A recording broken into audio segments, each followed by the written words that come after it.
लेकिन अमिताभ बच्चन को तो आप जानते होंगे, नाम सुना है, हमारा परिचय नहीं है उनसे। उनकी धर्मपत्नी है जया बच्चन। उन्होंने बोला ये ऑपरेशन सिंदूर क्या नाम होता है? हम नहीं कह सकते उनकी बात पर, क्योंकि किसी की पर आपको लगता है ऑपरेशन सिंदूर नाम गलत है? नहीं, उन्होंने देखिए सिंदूर उजाड़ा है तो सिंदूर नाम रख दिया, क्या गलत है? सठे साठ्यम समाचरित, शास्त्र कहता है जैसे को तैसा। ऑपरेशन महादेव, बहुत अच्छा। अब इस पर भी सवाल खड़े होते हैं कि ये इस तरह के नाम क्यों रखे जाते हैं? अब कुछ लोगों को तो पहले पढ़ाया जाता था गा से गणेश, तो कुछ लोग कहते थे इससे सांप्रदायिकता फैलती है, तो फिर गा से गधा पढ़ाया जाने लगा। और गा से गणेश बंद हुआ, गा से गधा पढ़ाया जाने लगा, तब से हो गया खेल, गधे ही पैदा हो रहे हैं।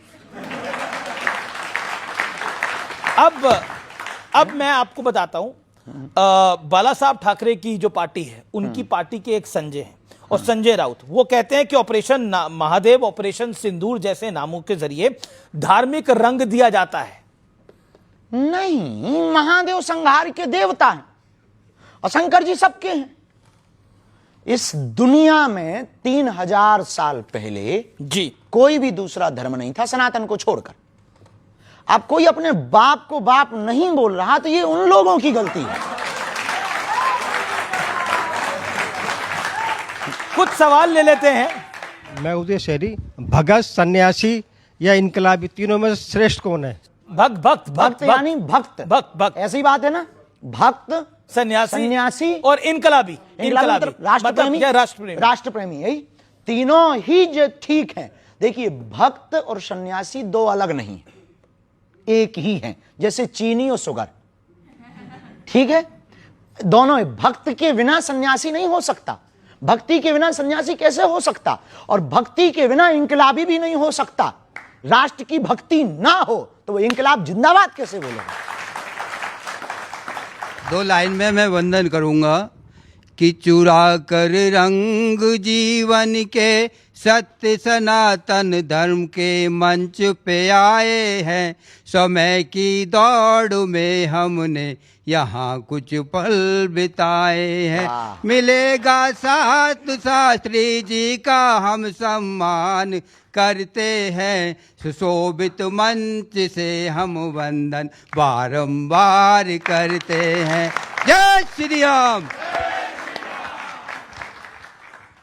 राधे राधे गुरुजी। राधे राधे। मेरा आपसे ये प्रश्न है कि एक व्यक्ति के जीवन में सफलता का रहस्य क्या होता है, और एक व्यक्ति को सफल होने के लिए सिर्फ मेहनत या फिर किस्मत का भी साथ देना जरूरी होता है? सफलता पाने के लिए 3 सूत्र हैं, हमारे निजी अनुभव के सूत्र हैं। यदि वो आप पालोगे तो शायद आप सफलता पा पाओगे। सोचो, बोलो, करो। पश्चिमी विचारक ने कहा है कि जो आप सोचेंगे वो आप बोलने लगेंगे, जो आप बोलेंगे वो शब्द बनेंगे, जो शब्द बनेंगे वो आदत बनेगी, जो आदत बनेगी वो आपके कर्म बनेंगे, जो कर्म बनेंगे वो आपका भाग्य बनेगा। जी सवाल मेरा सवाल ये है कि हम जैसा देखते हैं कि हिंदुत्व पर कुछ भी बोल देना बहुत आसान होता है, कोई भी अपनी मर्जी से जो मन में आता है बोल देता है, लेकिन और धर्मों में कुछ भी बोलना, उस पर फिर हम देखते हैं कि जैसे अटैक हो जाते हैं, हमले हो जाते हैं, लेकिन हिंदुत्व पे और फिर उस पर कोई एक्शन भी नहीं होता। तो इसको आप कैसे देखते हैं?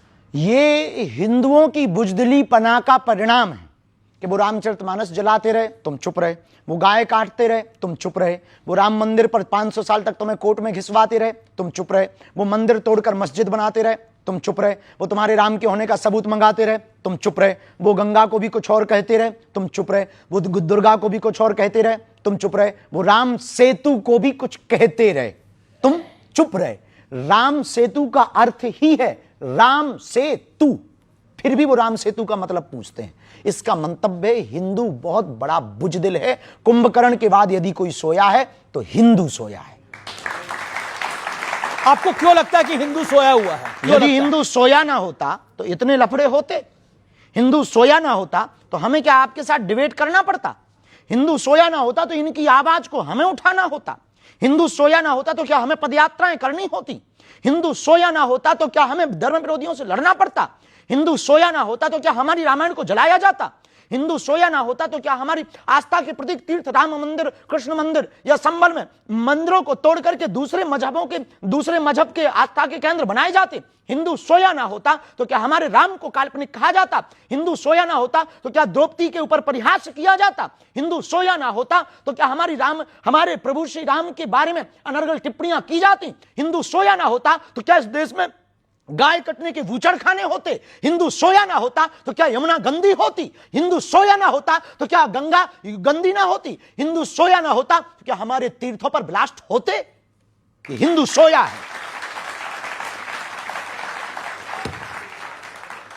लेकिन ऐसा माना जा रहा है कि अब मोदी के शासन में आने के बाद बीते 11 साल में हिंदू में एक चेतना हुई है, राम का मंदिर भी बना। निश्चित रूप से राम मंदिर बनने के बाद और सनातनी परंपरा के लोग आने के बाद लोगों को बल मिला है, लेकिन एक अकेले प्रधानमंत्री नरेंद्र मोदी, एक अकेले बागेश्वर बाबा, एक अकेले शंकराचार्य, एक अकेले बाबा जगतगुरु रामभद्राचार्य, एक अकेले स्वामी बाबा प्रेमानंद या युवान, इन लोगों से देश का उद्धार केवल अकेले से नहीं होना है। प्रत्येक व्यक्ति को सनातन का फाइटर सिपाही बनना पड़ेगा। एक प्रश्न मेरा पूरी जनता की तरफ से, इस देश के युवा से बाबा बागेश्वर को क्या उम्मीदें हैं?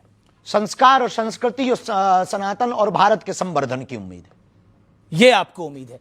चलिए कुछ और प्रश्न है, सवाल ले लेते हैं। हाथ खड़ा करें जो सवाल पूछना चाहते हैं। गुरुजी, आपके विचारों से हिंदू राष्ट्र में जाति आधारित भेदभाव को कैसे खत्म किया जा सकता है? जाति हो इससे कोई दिक्कत नहीं, पर जाति अभिमान नहीं होना चाहिए। भेदभाव है उसको कैसे खत्म किया जा उसको सकता है? विचारों से ही खत्म किया जा सकता है, तलवारों से तो नहीं किया जा सकता है। वैचारिक संगठन, पदयात्रा, सामाजिक समरसता के भोज व साथ ही साथ मंदिरों में बैठक व्यवस्था, अब देवालयों में बैठक व्यवस्था, जगह जगह नुक्कड़ चाय की चौकड़ी पर भेदभाव की शून्यता, विचारों को बार बार आदान प्रदान करना और सामाजिक समरसता के लिए बार बार प्रकल्प को करना, कथा को करवाना, भोजन भंडारे को करवाना और लोगों की मदद करना, दीनहीनों को गले लगाना, इससे ही जातिगत भेदभाव मिट सकता है। जी जी जी गुरुजी राधे राधे। गुरुजी, ये मैं पूछना चाहता हूँ कि बाबा जी की पर्ची बड़ी या प्रेमानंद जी महाराज की भक्ति? जी, बाबा जी की पर्ची बड़ी या प्रेमानंद जी महाराज जी की भक्ति बड़ी है? ये आप जो है भारत पाकिस्तान का नक्शा तुम बाबाओं को लड़वाने आए हो क्या? तूने ठेके ही ले रखा है महात्माओं को लड़वाने का कि कौन बढ़िया है? ये बता, तू बढ़िया है या तेरे पिताजी बढ़िया है? अब बता, हैं? तो बस दोनों सही है। उन्होंने बोला दोनों सही है। बेटा ज्यादा खुजली हो तो हवेली पे भी आ जाना। जी सवाल ले लेते हैं। बोलो भाई। सतकोटि प्रणाम बाबा। मेरा सवाल आपसे यह है कि आपने बोला कि विचार नए होने चाहिए लेकिन संस्कार पुराने होने चाहिए, लेकिन संस्कारों के नाम पे जो महिलाओं के साथ इतने सदियों से गलत होता आया है, उनको घर से नहीं निकलने दिया जाता है, उनको नौकरियां नहीं करने दी जाती हैं और सारे संस्कारों का बोझ सिर्फ महिलाओं पे दे दिया जाता है। सनातन के लोगों ने नहीं किया, इस देश की देश की बुद्धिहीन लोगों ने किया है। इस देश में कुछ लोगों को सेकुलरिज्म का कीड़ा काटता और राजनीति का कीड़ा काटता, उन्होंने मतभेद किया है। हमारे सनातन ने तो महिलाओं को पीछे नहीं, बगल में नहीं, आगे रखा है। हम जब भी भगवान का नाम लेते हैं तो राम सीता नहीं कहते, सीताराम कहते हैं। हम जब भी भगवान का नाम लेते हैं तो श्याम राधे नहीं कहते, राधे श्याम कहते हैं। हमारे सनातन में तो मातृ शक्ति को यत्र नार्यस्तु पूज्यन्ते रमन्ते तत्र देवता, जहां नारी की पूजा है वहां देवता वास करते हैं। हमारे सनातन में लिखा, नारी निंदा मत करो, नारी रतन खदान, नारी से नर उपजे ध्रुव प्रहलाद समान। जी, तो हमारे सनातन धर्म ने, हमारी सनातनी परंपरा ने, हमारे वेदों ने, हमारे ऋषियों ने कभी भी मातृ शक्ति का अनादर नहीं किया, उनको सबसे आगे बैठाया है। बिना शक्ति के शिव भी अधूरे हैं। ये कुछ इस देश में कुठाराघात, इस देश को बिगाड़ने और पुरुष स्त्री के बीच में भेद करने वाले कुछ बुद्धिहीन लोगों ने ये भेद फैलाए हैं। हमारे सनातन में ये भेद नहीं है।